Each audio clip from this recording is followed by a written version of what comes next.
jamma ɗum position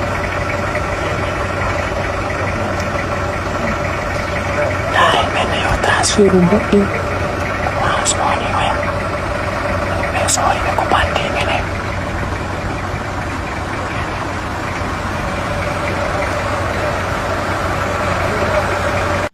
assalamu alaikum aray mi hiwri kon fo ɗo noon sa ala orange money on yika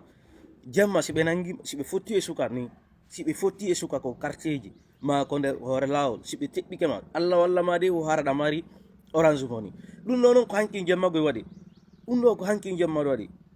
ko debbo on yi o debbo min ko woɓɓe ko si ɓe filmi ɓe addanala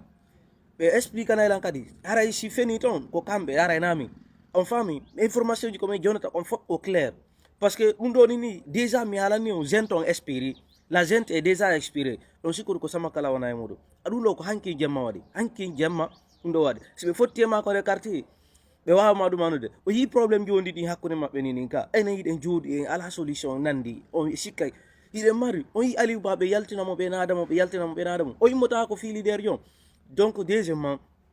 na juutigo yewtere mais gente militaire on ɓeeno duwa yawgol min ni ɓe duwa yawgol ni déjà ko wonden ɗo kala mo ɓe nangi ko nder quartier ji woni ko axe e nder action ngal fof kala mo ɓe nangi minuma si allah walla ma de si araɗa mari orange money sina ɗum ara heeɓi golle ɓe tumbete ko pikko maɓɓe ɓe naɓama ɓe wallinama to haweta ɓe ɓeccitama ma ɗum ɓe landuma mbuuri ni en ala militaire ni militaire ɓe leyɓe ɓen ga fof à part de au commandement de la gendarmerie on mo kala ko ordre mo woni jouirde ɓe jonnayɓe ɗo ordre c'est vrai mais si feƴƴi à un moment donné ɓe ƴetta e ordre ji maɓɓe ɓe waɗana hoore maɓɓe merci bien